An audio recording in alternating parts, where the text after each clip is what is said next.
Alright, 10 more push-ups and then we're gonna do a mile run. When's the montage music going to start? Hey everyone! So, a couple weeks ago, I mentioned that I started to do rollerblading as a form of exercise, and let me just say, that's going really well! I'm having a lot of fun and I feel more steady now. Also, I did fall because there was a rock in the street, but it had to happen eventually.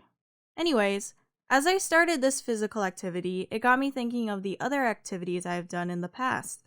So, here's my time as an athlete. I guess I should start off by saying that this video isn't necessarily just the sports included in the Olympics, and it's really what I did to be active. So, the first thing I did was dance classes. I did tap dancing to start out, and to be honest, I don't really have much of a recollection as to how the dances went, but I remember it being a lot of fun. Then I moved on to musical theater, and that was super fun. I remember I was a monkey, a gummy bear, a monkey again, and I think a fisherman.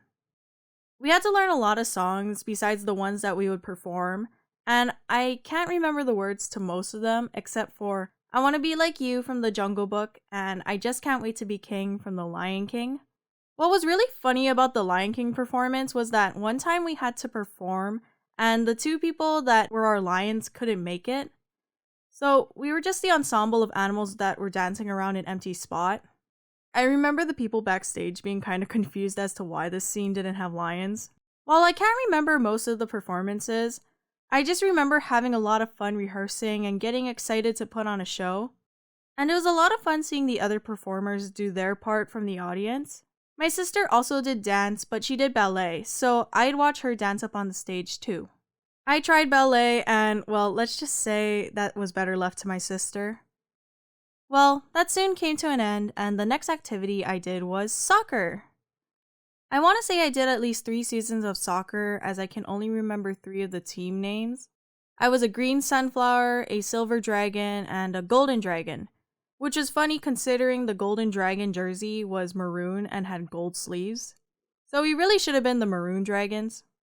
Also, my dad was my coach for these teams, which made it a lot of fun because he was also the coach for my brother's team.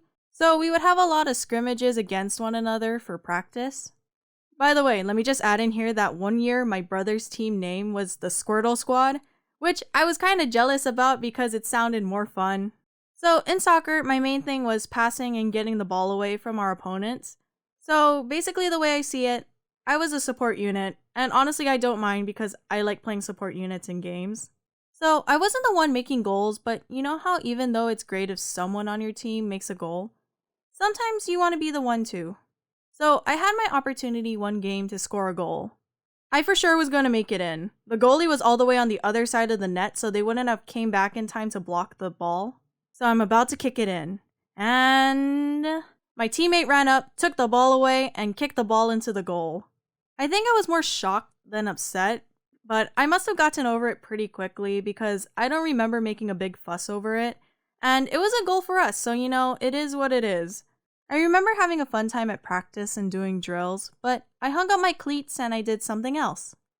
The next activity I did was Judo. I wasn't familiar with Judo, and I learned that unlike Karate, which is more offensive, Judo is more defensive. Judo involves many kinds of throws and sweeps of the feet to throw your opponent off balance so that you can pin them to the floor. Judo lessons were pretty strenuous, but looking back on it, the drills were done to teach us balance. For example, we did these drills called duck walks and frog hops, where we would be in a squatted position to go across the mats like that. I remember dreading those when I first started, but I got pretty used to it later. We also practiced the different kinds of throws and sweeps. I didn't understand the different names and only really knew them by looking at them, but we'd pair up and practice throwing each other on the command of the sensei. At first, it was kind of weird to just let yourself get thrown over your partner's shoulder, and you just had to wait like that. But after a while, the falling gets less scary because you know how to fall. In fact, we had this drill where we had to fall by ourselves to learn how to keep our head up. So now when I fall, I won't hit the back of my head, which is great. Also, after every practice, we would sit in front of our sensei and close our eyes to meditate or reflect on what we went through. And then they'd put candy behind us. It was great eating Skittles after practice. Anyways, moving on to the competitions, it was in this high school gymnasium and we had 3 different arena spaces. So they'd have different times for when you'd compete and they do it by weight class. In my weight class, there was only 2 other girls, so I made podium every time. Though, the matches were a lot of fun too and an interesting experience. I remember my first tournament, I didn't know the rules and I didn't know Japanese, so when the referee said, "Hajime," I didn't know that meant begin. I just saw my opponent approaching me, so I also walked up to her. I wasn't really strong enough to lift people of my weight class over my shoulder, so I would always sweep the leg and then do a pin to try and beat my opponent. I never knew how the scoring worked either, so I just look at my sensei and they tell me to get up. So while that was a lot of fun, I ended up stopping judo right after getting my orange belt. So after judo, my next activity was softball. I was mainly an outfielder and I'd play any of those positions. I couldn't play infield because I was too scared of the ball because it moves so fast. So outfield was best for me anyways because I liked catching pop-ups and the ground balls would be slower. Though there was this one game where I was in left field and I was just watching the batter, getting ready to cover third and shortstop if anything happens to get by them. And what do you know? The ball wasn't a grounder either, it was a straight line in the air towards me. I'm right-handed, so my glove to catch the ball would be on my left hand. I wasn't in any position to catch the ball the way I was standing as the ball was coming towards my right side. So I reach across my body and I catch the ball in my glove. But the ball had so much force on it, and I was on 1 foot to reach the ball, so I ended up doing this little spin. I'm not sure if that catch was the end of the inning, but I remember my coach laughing about the little spin I did. I never got to do those dive catches, but I've always thought about how cool it would be to do that one game. Also, I wasn't much of a hitter. Like, I would get hits and I would make it to base, but I was never able to put so much power behind the bat to hit home runs. Actually, my favorite part about softball was running the bases because I liked sliding into them. I'd be pretty dusty by the end of the game, so thanks, Mom, for washing all my clothes. I remember I had a lot of fun doing softball, but when I got to high school, I found the activity I could do forever. A little into my freshman year, I took up bowling. My siblings and I joined a Saturday league, and it was really different from all the other activities I have ever done. What's interesting about bowling is that it has both an individual aspect and a team aspect to it. Learning how to bowl was a big challenge too, as it's not necessarily just throwing the ball down the lane. You need to think about where you want your ball to go, where to aim, seeing how the oil changes on the lane, making adjustments to where you stand. Overall, there's a whole science to bowling that I could make a whole video on, but that's basically what I learned when I was first starting out.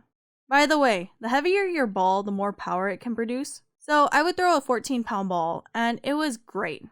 I had this blue bowling ball called Mass Eruption, and that ball scored me my first 200 game. Ah, such good memories with it. But now it has a crack in the middle, so I can't throw it anymore. Rest in peace. Anyways, I was on my school's team, and every week we would bowl against other schools. Everyone would bowl 3 games, and the scores would be added up to see whose team won. We would also be ranked by individual score, so each player would bowl 3 games, and those scores would be added up, and then divided by 3 to get your average. Also, if your average was good enough, you get to bowl in the public school tournament.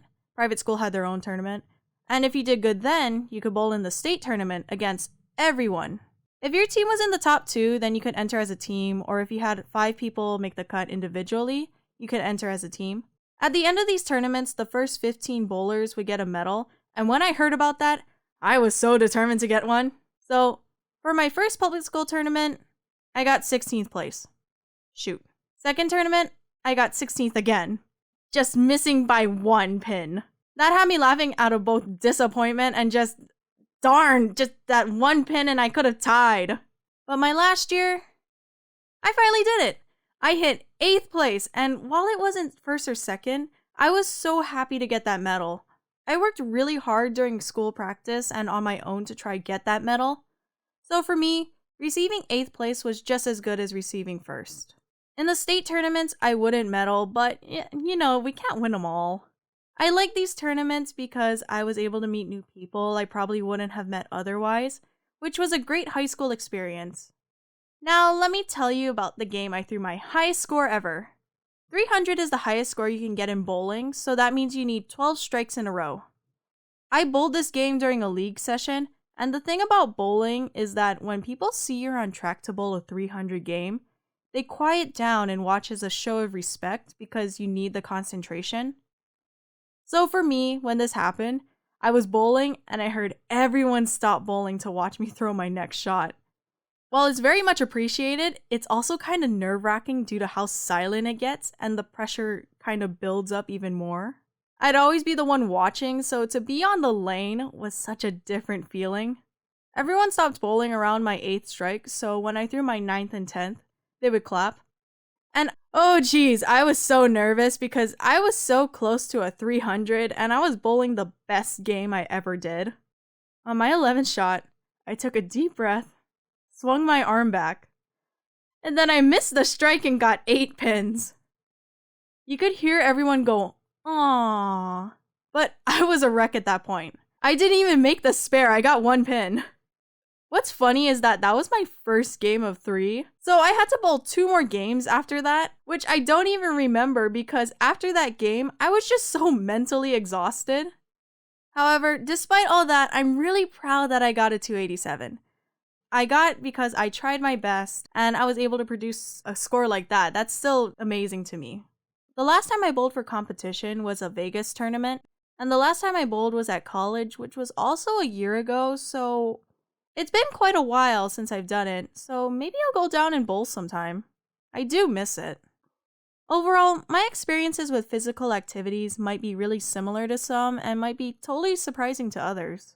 I'm really grateful to my parents who spent time to take me to all my practices and took time to help me get better. I feel that all my time doing these activities helped shape me into the person I am today, with many good and funny memories to look back on. But now, I'm pretty content with my rollerblading. All these activities were a lot of fun and I do miss some of them.